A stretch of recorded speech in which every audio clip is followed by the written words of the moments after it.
Wink, Chapter 15, Stupid Fingers. So, it turns out playing guitar is really hard. I mean, I figured I wouldn't be laying down wailing guitar solos the first night or anything, but I also didn't expect to be so truly disappointed in my idiot fingers.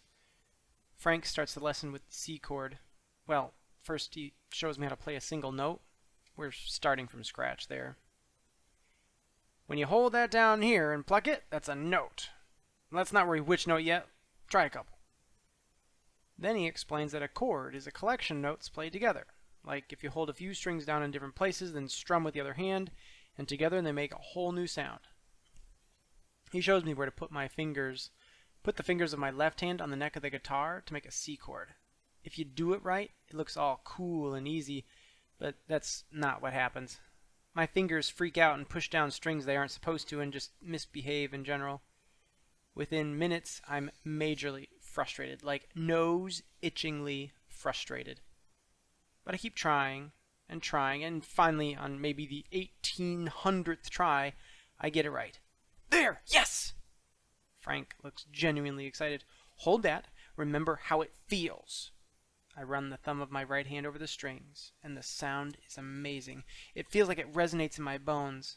I strum it a few more times, and I can't believe I'm making that sound happen. No way, that's awesome!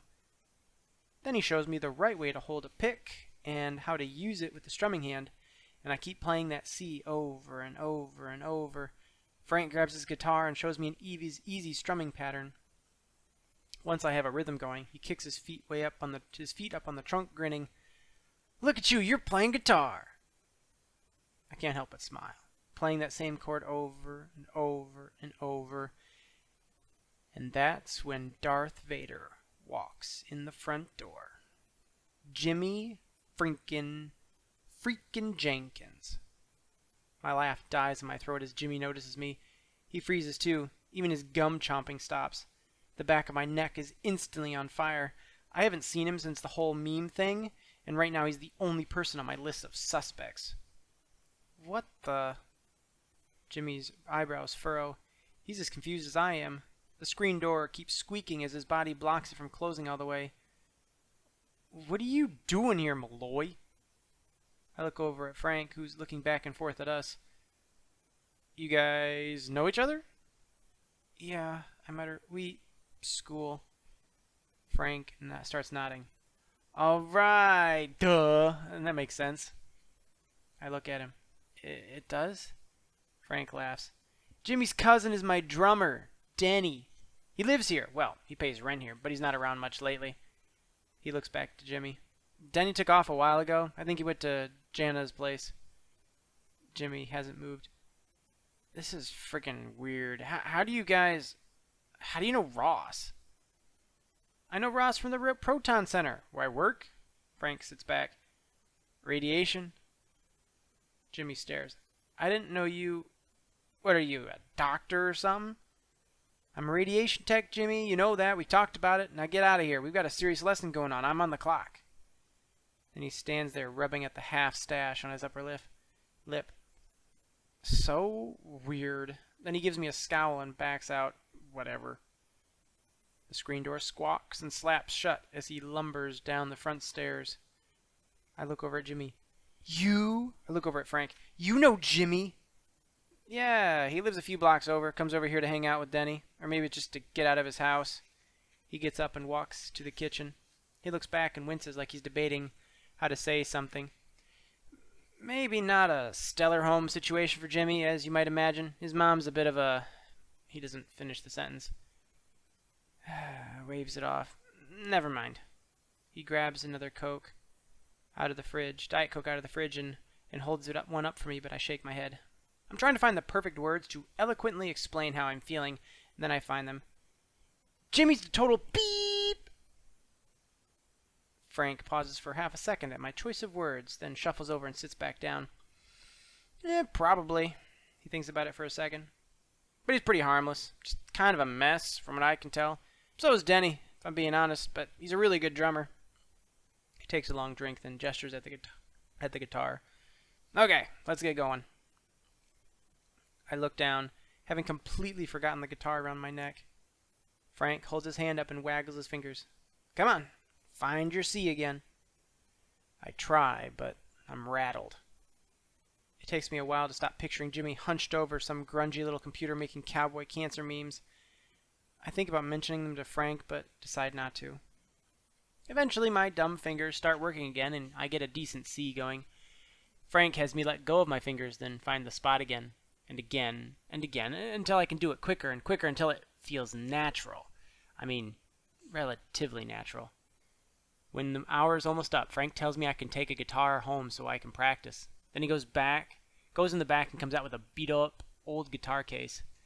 It has his band stickers all over it and ripe sponge stenciled down one side in sloppy orange spray paint. It may be the coolest thing I've ever seen. My dad shows up promptly at 5, waiting out front. I stand up and thank Frank. You're a good coach. Coach? Not that I have any other ones to compare to. Well, you done good, child. He holds out a fist, and I bump it. But seriously, go home and work at it. Like, get crazy working at it. Your fingers are gonna hate you, but that's how you get better. He holds the screen door open for me. I want to see deep, painful dents in your tips from the strings. Gotcha. Fingertip dents. I'm on it. I'll see you soon. I'm out the door when I remember something. I hand him a folded piece of paper out of my back pocket. It's the flyer it gave me about the talent show. I realize this thing's only like 6 or 7 weeks away, but I thought maybe, I don't know. Do you think by then I could? Frank reads it, chewing his bottom lip. I don't see why not. It depends on you, really. He looks at me for a moment, thinking.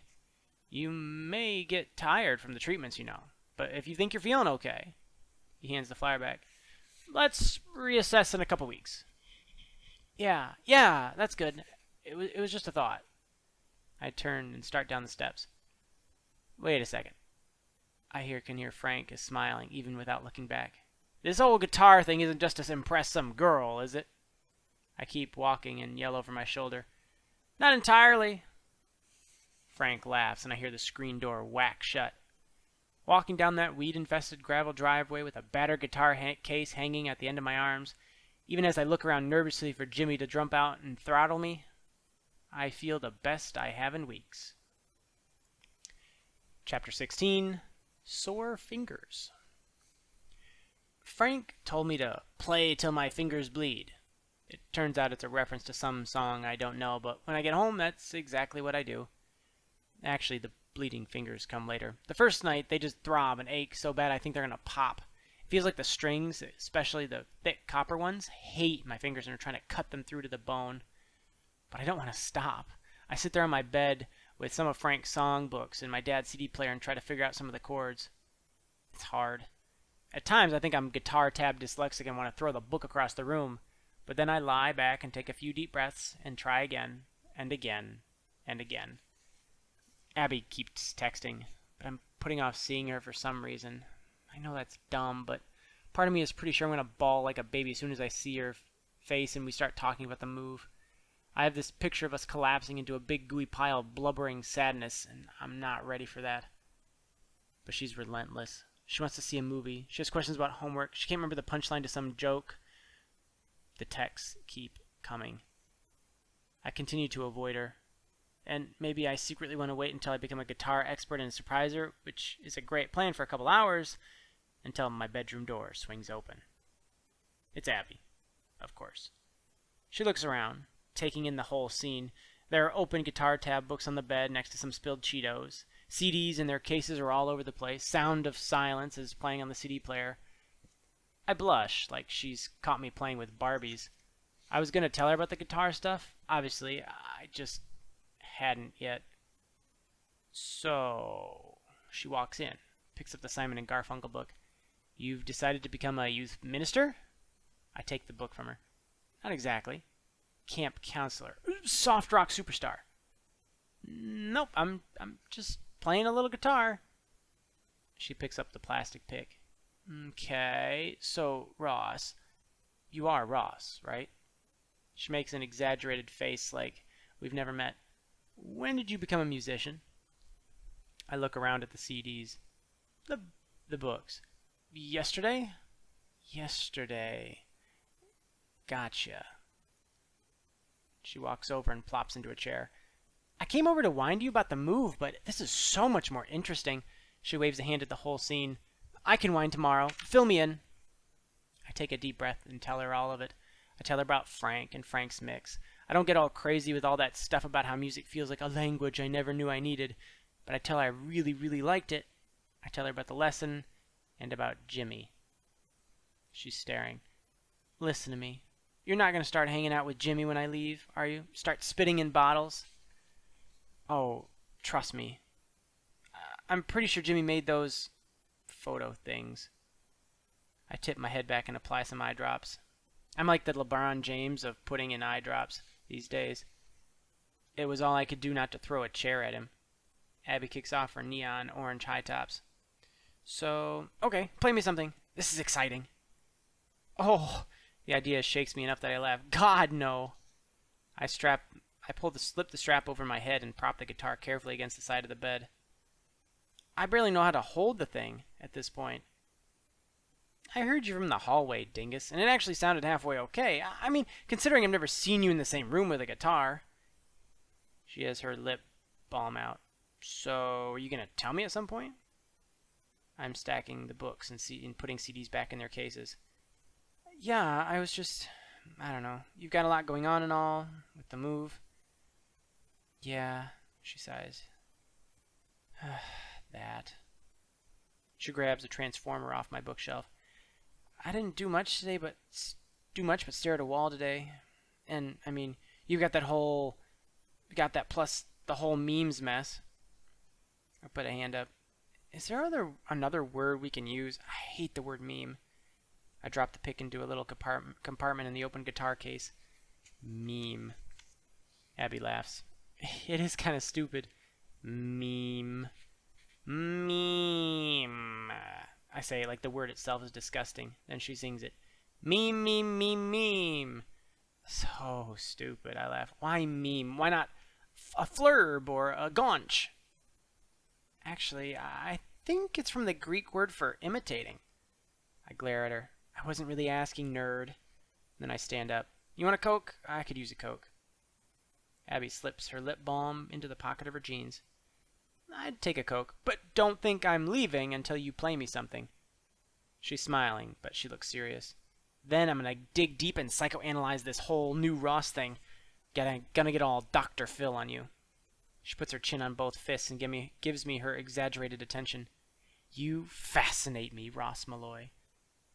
Okay, I say, walking out. When you figure me all out, can you fill me in as well? She only stays for an hour. I think she can tell I want to get back to practicing. We laugh and mess around on our phones for a little while. Then, after she blasts me with some over-the-top Abby encouragement to play at the talent show, I give in and play a couple of chords for her. But only a couple. Chapter 17. The Pit. So, there was another bad day. It was about a month after my surgery. Beginning of September, a few weeks into the school year. A few weeks before I started radiation. My eye was pretty well healed, but they had to wait a while before they could put the little BBs in my head so the beam would zap the right spot. What I now refer to as the dime slot procedure. So I didn't have my dime slot yet. I was cleaning my room and it was a true mess. Linda was cooking downstairs. My dad wasn't home yet. It was dark out. I was going through a pile of stuff on my side table when I came to an issue of the Walking Dead comic.